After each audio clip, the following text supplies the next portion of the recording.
You are watching the world 24/7 on the NDTV network. I'm Parmeshwar Bawa. Let's begin with the top stories you need to know. Syria's leading rebel group has named a new prime minister to head the country's transitional government as outside powers move to shore up their interests in the wake of the Assad regime's collapse.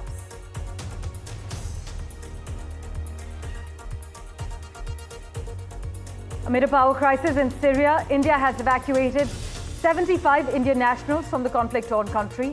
The evacuation was conducted 2 days after the rebel forces ousted Assad's authoritarian government. India's Defence Minister Rajnath Singh met Putin in Moscow to enhance India-Russia defence ties, also urging faster S-400 deliveries and increased military collaboration.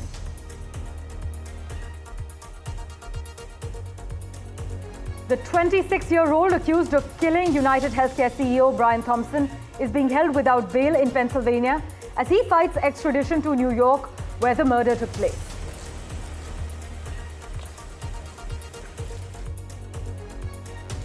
And an NDTV exclusive, we'll be joined by an inspiring young leader making history at one of the world's oldest debating institutions.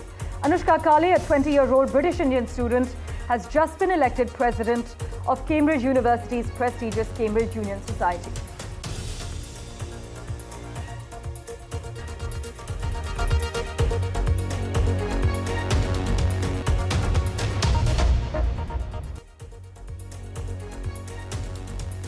Our big focus, Syrian fighters who ousted President Bashar al-Assad have appointed Mohammed al-Bashir as the country's caretaker prime minister. Now, al-Bashir, who previously headed the Hayat Tahrir al-Sham-led government in Idlib province, will now lead a transitional government, but his term will last until the 1st of March next year.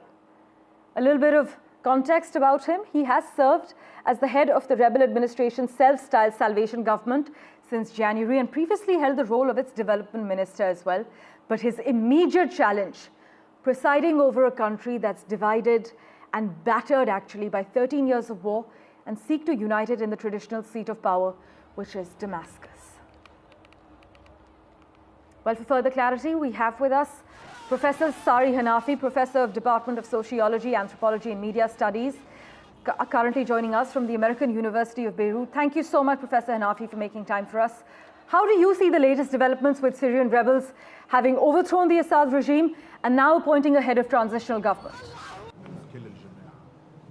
Yeah, this is a wonderful thing. This is a very brutalized dictator, and I think the Syrian people suffer for 56 years with the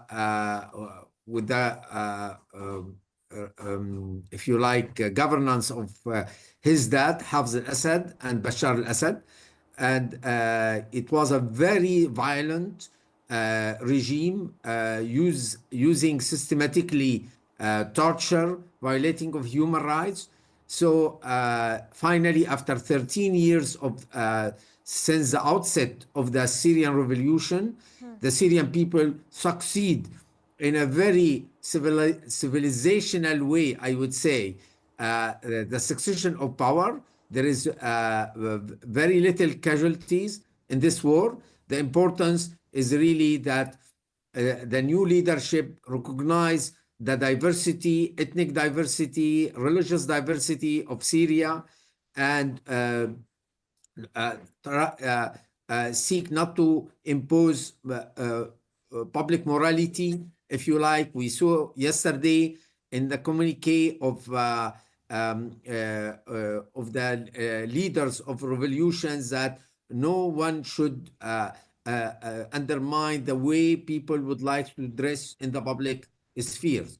So I think there is a significant positive side, signs, to let us think that so far there is a perspective of transition into a state of law, I would say into democratic state, even if the new leader, they don't like to use this word democratic state. In fact, Professor Hanafi, this is something many living in Syria for the past 13 years have reiterated time and again that it was a very violent regime. There was systemic torture. There was a violation of human rights in broad daylight. But many emphasize that managing a rebel region of some 5 million people is actually a totally different task from a national leadership role in a country that's torn by deep divisions, as you are highlighting, and where many people live in poverty as we speak. So what do you think about these rebel forces then, the HTS and the Kurdish forces? Do you feel that after having overthrown Assad, there would be some peace among these factions? Yeah, this is a very good point. I think first of all, it's not about liberation of Sham committee, if you like, HBS. It's about a unifying effort of all,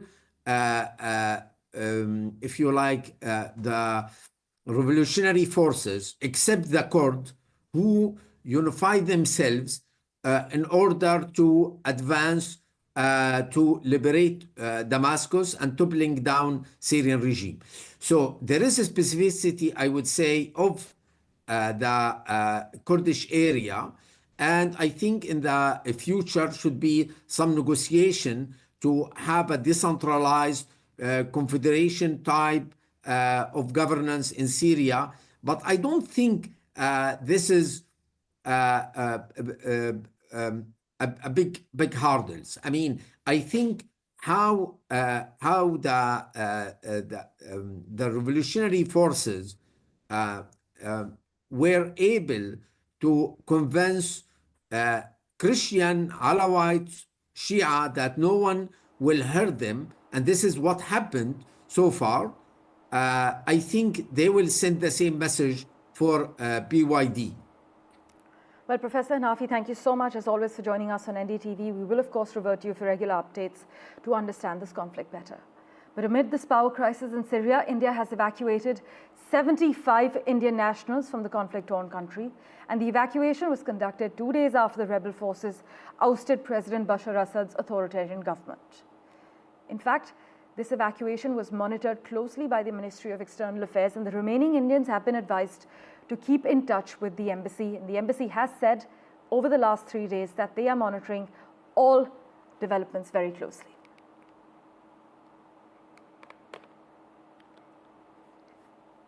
In other news, despite ongoing geopolitical challenges and significant pressure, India has made a deliberate choice to not only maintain strong ties with Russia, but also deepen our cooperation. This is something Defense Minister Rajnath Singh has made clear as he touched down at the Kremlin in Moscow, emphasizing India's unwavering support for its Russian allies.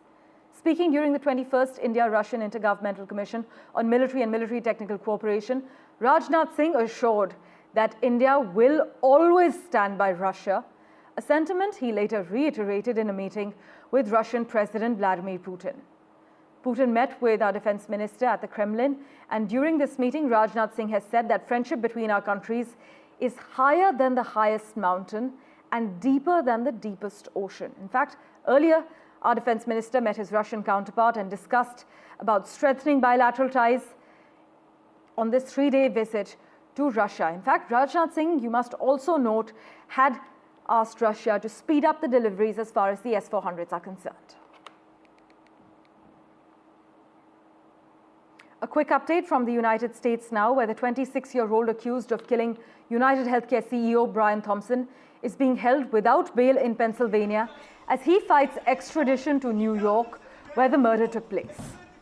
But in his first public words since a 5-day search ended with his arrest at a McDonald's in Pennsylvania, Luigi Mangione emerged from a patrol car shouting about an insult to the intelligence of the American people, while deputies pushed him inside a courthouse, as you just saw on your screens. What's happening, Luigi? What's going on, Luigi? Watch yourself. In other news, Anoushka Kale, a 20-year-old British Indian student, has been elected as the president of the Cambridge Union Society, which is one of the world's oldest debating societies. She's been elected for the Easter 2025 term. Now, this makes her the first female president of the society since the previous Easter term. This is a huge deal. Over the years, the Cambridge Union Society has hosted figures such as Winston Churchill, the Dalai Lama, Bill Gates, as well as Stephen Hawking. And we're joined by the inspiring young leader making history at one of the world's oldest debating institutions. She has been elected uncontested for 2025. And Anoushka was also previously serving as the debate officer. She is known to champion diversity, international dialogue, and also stronger ties with cultural groups. Let's just hear from her about her exciting plans for the future of free speech and debate. Thanks so much, Anoushka, for making time for us on NDTV. You've described your vision for the Cambridge Union as one focused on diversity, inclusivity, accessibility. But Anoushka, what does success look like for you in terms of achieving these goals by the end of your term? I think in terms of my metrics for what that will look like, or at least what success will look like, that will primarily be monitored by the number of collaborations we have. So are we having events that are opening up this space with cultural societies in particular and access-based societies, which I mentioned in my manifesto, I was really keen to engage with. It will look like the kinds of people or the demographics that are entering the building, staying and engaging in events. And a key part of it is obviously we do have a lot of members who are from access-based backgrounds or from minority ethnic backgrounds, and making sure that we're engaging those existing members as well. So what attendance looks like for events, what take-up is like, especially for more diversity-based initiative and events. You've expressed a desire to collaborate with cultural societies at Cambridge, but how do you plan to ensure that the union is not only diverse in terms of the speakers it hosts, but also in terms of who feels welcome and also represented in these debates? I think a large part of those two go together. I think when people see speakers from diverse backgrounds, and I think having those speakers from diverse backgrounds isn't just good for inclusivity, it also makes free speech and the conversations that we're having a lot richer and more interesting. And it's definitely something that's been in the heart of my this term as debates officer, and something I would continue. But I think that has a twofold effect. One is obviously bringing together these exciting conversations that have all of these diverse voices. But the other is people seeing these more representative voices and feeling that they can still engage in these conversations. Another part of it, obviously, is collaborations, like I mentioned, with different societies that are bringing together people from different backgrounds so they feel more included. And another aspect is we already do have a lot of different schemes, such as access-based memberships that exist. So really promoting and highlighting the fact that we want this to be an inclusive space, and that in many ways it really is at the moment, and just highlighting the existing mechanisms that are there so people feel like they can really get involved. Well, many would agree with you that diverse speakers do make free speech and conversations rich. But on that note, if you had to choose one debate or one speaker or event from your time at the union that has left the most lasting impression on you, which one would it be and why? I think the event that I would pick, it's a debate that we host every year. It's our annual debate on the motion, "This House has no confidence in His Majesty's government." And what we do for it is we bring together high-profile politicians from whichever party is in government at the moment. It's currently the Labour Party this year. And then we get opposition parties as well. That can be Conservatives, smaller parties, etc. And we put them head to head to really challenge each other and to really scrutinize each other's records. And I think it's one of those particular events that students really love. It's a chance to really engage and interact with high-profile politicians and really ask them questions. This year, when we organized it as when I organized it, when I was debates officer, there was such high student and membership engagement. Students really wanted to challenge these speakers, ask them questions, talk to them in the bar afterwards, talk to them in the chamber afterwards. It's really one of those events that I think really shows the best of the union, because you have these high profile speakers, but you also have the opportunity to challenge, to question, and to hold them accountable. Well, you've got big shoes to fill, and I'm being modest here, but the Cambridge Union has a long legacy. It's had past presidents like Ariana Huffington. Do you feel any particular kind of pressure, or are you looking at this role a little differently, Anoushka? I guess the first thing I'm going to say is I'm a student. I'm 20. So at the moment, I'm obviously focusing on my studies and also on putting together a great term card for members and for putting together a great, for helping the society to continue to move forward. In terms of where I see my future going, I'm really interested in politics. So I'm hoping that's something that I get involved with in the future or continue to get involved with. And obviously in the UK, there's a great history or current times. We've had a lot of politicians from South Asian and from Indian backgrounds. Like recently, obviously, we had Rishi Sunak as Prime Minister really get involved in politics. So that's a great trajectory to kind of witness. And also we do have strong connections historically with quite prominent figures at the union, like Nehru spoke at the union. There is a strong Indian tradition. And these are things that really matter to me and that I'm hopeful to get involved with in the future even further, but also things that I'm hoping don't hamper my term, and I just want to put on a great term at the moment. And with such an important and challenging role ahead of you, what do you hope your presidency will be remembered for in the history of the union? I think I would want my presidency, and I hope my presidency is remembered for the real central focus that it puts on diversity, inclusivity, and on access. All the things that I've spoken about so far in this interview, but because I think this is what helps us put on high quality events and bring together really exciting speakers. And I want it to be a term where people felt like they could really get involved, where there were loads of different opportunities highlighted for them. And I want it to be one where we are remembered, because I think if you really put in the effort with putting together a good term card, you can really get some really exciting speakers. And I want to put together speakers and debate events that people really feel challenge them and that they get excited by. Right, finally, you know, many are inquisitive in India, around the world, but as someone who has successfully navigated the application process and now leads one of Cambridge's most historic societies, what would you say are some key do's and don'ts for prospective students applying to the University of Cambridge? I think obviously I can't comment in terms of admissions for other people, I mean, in general, but I'd say from my personal experience, when I was applying to the university, I study English literature, and it's a topic I'm really interested and excited by.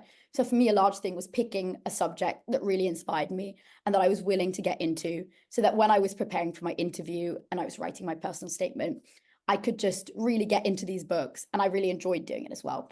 And I think when I did do my interview, I tried to think about it as a conversation and a chat with people that I was, you know, with professors who knew a lot about the subject, and where I would get a chance to just kind of explore my thinking around the topic. So I would say, pick a subject that you're really enthusiastic about and get lost in it, spend time reading and enjoying it. Well, Anoushka, thanks so much for making time for us and joining us on NDTV. As I mentioned, the Cambridge Union Society has hosted figures like Winston Churchill, Bill Gates, Stephen Hawking, and now Anoushka will be heading it come Easter as the president. We'll be watching your journey very closely. Thanks so much. And as always, news and updates continue right here on NDTV. We're stepping into a very short break for now.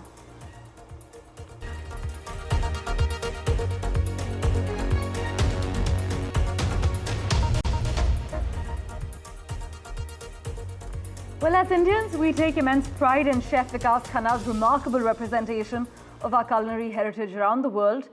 Known for his relentless dedication, Chef Khanna has played a pivotal role in showcasing India's fine dining in some of the most iconic cities across the globe. But now, adding another feather to his cap, Chef Khanna's New York-based restaurant, Bungalow, has been awarded the prestigious Michelin 2024 Bib Gourmand Award. This recognition the chef shares feels incredibly personal as he continues to elevate Indian cuisine on the global stage.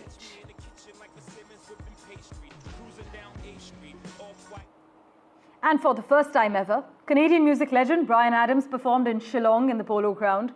For years, Bryan Adams' timeless tunes have been a major part of Shillong's music scene. So for longtime fans, this concert represented the culmination of decades of admiration.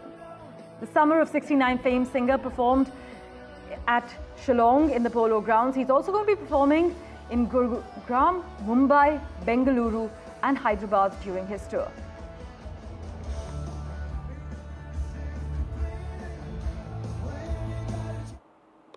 Well, switching tracks from Lapata Ladies to All We Imagine Is Light, Chaya Kadam has had an extraordinary year. The acclaimed actor stars in All We Imagine Is Light, a groundbreaking film directed by Payal Kapadia, for which she's also been nominated at the Golden Globes as the first Indian female director, the first ever for an Indian female filmmaker. The film has swept international acclaim, being named Best International Film by both the New York Film Critics Circle and the Gotham Awards. It was also declared the best film of the year by the esteemed Sight and Sound magazine. Gauri Dwivedi spoke to Chaya earlier. Listen in to what Ms. Kadam told us. Chaya, thank you so much for speaking to NDTV, taking out the time. My first question to you is, आप unconventional characters जैसे लापता ladies है, All We Imagine Is Light है, उन सब में काम कर रही हैं. कैसा रहा है 2024 आपके लिए और कैसे रहे ये सारे characters? यस 2024 मेरे लिए बहुत सारे सरप्राइज लेके आया है। सो बहुत खुश हूँ कि 2024 में एक तो लापता लेडीज़ मेरे हिस्से में आई और मंजू माई जैसा कैरेक्टर मुझे करने को मिला। किरण राव की मैं यानी हमेशा के लिए थैंकफुल रहूँगी कि एक एक्टर को मंजू माई जैसा कैरेक्टर प्ले करने के लिए मिलना बहुत बड़ी बात है, क्योंकि कुछ कुछ कैरेक्टर्स है ना कि सिर्फ फिल्म तक सीमित नहीं रहते, वो कैरेक्टर है ना ज़िंदगी भर आपके साथ रहते और आपकी हिम्मत बढ़ाते रहते। तो मंजू माई मेरे लिए वैसी थी। और उसके बाद आया All We Imagine as Light वाली पार्वती। और ये दोनों कैरेक्टर है ना बहुत स्ट्रॉन्ग लेडी है। इंडीड। तो बहुत मज़ा आया करने के लिए। और ऐसे कैरेक्टर है ना जिनके जैसे पार्वती के लिए पार्वती का चलना बोलना, और पार्वती के पॉजेस बहुत बोलते हैं। तो उसके ऊपर काम करने में बहुत मज़ा आया। और किरण राव और पायल कपाड़िया विमेन डायरेक्टर्स, बहुत यानी विमेन डायरेक्टर्स के साथ हिस्ट्री लिखी जा रही है विमेन डायरेक्टर्स के साथ। क्या बोलेंगी आप कि अब इंडस्ट्री में और विमेन डायरेक्टर्स आ रही हैं और उनका काम जो है वो दुनिया भर में सराहा जा रहा है। दुनिया के बड़े बड़े फेस्टिवल्स में women lead stories, women directed stories and films आगे बढ़ रही हैं। यस यस यस, ये यानी बहुत बड़ी बात है। मुझे शुरू से ना बहुत यानी लेडी डायरेक्टर अगर है ना तो मुझे इतनी खुशी मिलती है ना कि मैं स्टोरी सुनने से पहले ही ऐसे लगता है कि यार इनके साथ कुछ तो करने को मिलना चाहिए। सो पायल और किरण के साथ काम करने के लिए मिला। वाओ। और पायल कपाड़िया के साथ काम करना कैसा रहा? फिल्में बनाई नहीं, 2 फिल्में ऐसी बनाई पायल के साथ जी। अरे बहुत ही यानी ना बहुत सालों के बाद इस फिल्म के लिए हम लोग ने जो वर्कशॉप किया था, यानी मेरे लिए वो यानी इतना कुछ सीखने को मिला ना कि वो ये है जो पॉजेस के साथ खेलने के लिए मिला है ना वो बहुत ही अलग था। बहुत ही यानी कुछ हम लोग ने जो कुछ 7-8 दिन वर्कशॉप किया, यानी मुंबई को इतनी अच्छी तरीके से समझ के लेना। यस, यानी पार्वती हमेशा मेरे लिए एकदम खास रहेगी। और सेम है वो बस लापता लेडीज जी को लेके। ये बताइए इससे यानी छोटी छोटी बातें कि इंडियन सिनेमा पे, इंडियन फिल्म मेकिंग पे कितना असर पड़ेगा कि ये इतनी बड़े अवार्ड्स में जैसे गोल्डन ग्लोब है उसमें मूवी सिलेक्ट हो गई है, मूवी शॉर्टलिस्ट हो गई है, All We Imagine as Light, उससे इंडियन सिनेमा पे कितना बड़ा असर पड़ेगा, फिल्म मेकिंग पे कितना असर पड़ेगा? देखो इससे ये फर्क पड़ेगा ना, मुझे ऐसे लग रहा है कि बहुत ऐसी ये वैसे देखा जाए तो कमर्शियल फिल्में नहीं, ये बहुत कुछ अलग बताना चाहती है, अलग दिखाना चाहती है ये फिल्में। तो अगर ऐसी फिल्में बड़े बड़े फेस्टिवल में अगर सिलेक्ट होती है ना तो बहुत लोगों का हौसला बढ़ता है कि हमारे बहुत लोग फिर ऐसी अलग अलग कहानियाँ लेके आएंगे। तो मुझे लगता है कि ये बहुत इम्पॉर्टेंट है इंडियन सिनेमा के लिए। और बहुत अंदर से ऐसे लगता है कि अगर नॉमिनेशन हुआ है तो हम ऐसे ही नहीं आएंगे, कुछ लेके ही आएंगे। Well, thank you for investing your time and watching this edition of The World 24/7. As always, we'll keep tracking the latest updates for you. Do stay tuned.